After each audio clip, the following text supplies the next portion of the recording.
Ukweli ni kwamba hakuna kitu kinachoumiza kuona mtoto anazaliwa tena tayari ameshafariki, aliyakuwa amekufa. Tunaita stillbirth, sawa? Hili ni jambo ambalo linaumiza sana, sawa? Na hii tatizo linaweza ikawa chanzo ni kwa mtoto mwenyewe au mama au mazingira ya kujifungulia. Hivyo basi kuna sababu ambazo huwa zinasababisha hali hii kutokea na inaumiza. Hivyo basi hebu nisikilize mwanzo hadi mwisho ili uweze kuokoa wewe mwenyewe na kuokoa ndugu jamaa na marafiki waliokuzunguka. Sababu za kwanza ni sababu ambazo chanzo huwa ni mama. Hapa inaweza ikawa ni shinikizo kubwa la damu, tunaita high blood pressure, au anaweza kuwa na changamoto ya preeclampsia. Sawa? Sababu nyingine inaweza ikawa ni ile hali ambayo tunasema ni tatizo la kisukari au diabetes.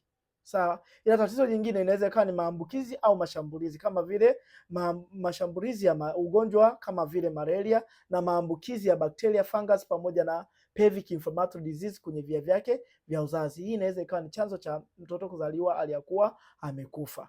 Hili jambo linaumiza sana. Hii sababu ya pili inaweza ikawa ni changamoto kwa mtoto mwenyewe. Na tunaposema changamoto kwa mtoto mwenyewe, hapa inaweza ikawa ni masuala mazima kabisa ya genetics. Sawa? Yaani vinasaba vya mtoto huyu, aidha ni kutoka kwa upande wa baba na mama, vinasababisha huyu mtoto asiweze kukua na aweze kufa. Sawa? Ila sababu nyingine inaweza ikawa ni sababu ambayo sawa, kwa upande wa mtoto tunasema ni magonjwa ya moyo, mapafu. Sawa, hii inasababisha fetus ishindwe kukua, tunasema kijusi kishindwe kuendelea na ukuaji kama ilivyo kawaida. Hivyo unaweza kukuta amefikisha miezi kadhaa na mtoto huyu akafariki.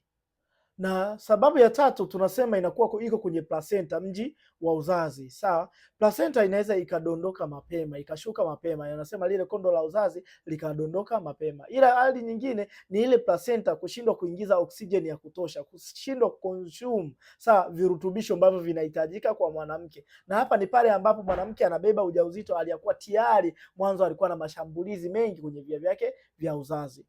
Na sababu nyingine ya nne tunasema ni zile ambazo zinasababishwa na mazingira binafsi, aidha sehemu ya kujifungulia, sawa, au tabia binafsi za huyu mwanamke, aidha alikuwa ni mlevi, mvutaji wa sigara, sawa. Huyu anaweza akapelekea uhatarishaji wa kiumbe kilicho ndani ya tumbo lake, na mwanamke ambaye azingatii kliniki za mara kwa mara, sawa, au mwanamke ambaye yeye unakuta hata vyakula anavyokula sivyo vinavyopaswa atumie mjamzito. Hii ni hatari sana na imekuwa ikisababisha wanawake wengi wazae watoto ambao tayari wameshakufa. Yaani haya matatizo huwa yanaenda kusababisha hili tatizo la stillbirth.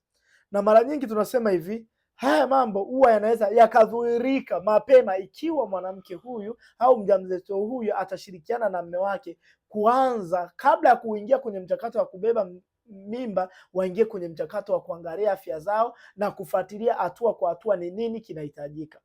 Hivyo basi kama wewe ni mwanamke tayari ulisha kutokea ukajifungua mtoto ameshakufa au mimba yako haijazidi miezi mitatu ikawa imetoka, usijaribu kubeba mimba nyingine bila kujua chanzo, kwa maana unaweza ukawa ni mmoja ya wanawake ambao tunasema ni mama wa wafu, yaani wewe unazaa watoto na kufa na watoto wanafariki. Hivyo basi nitafute nami nitakupatia ushauri pamoja na suluhisho. Na kama umeiona chaneli hii, usiache leo bila kufollow au kulike na kushare ili upate nafasi ya kuniona kwenye video zinazofuata.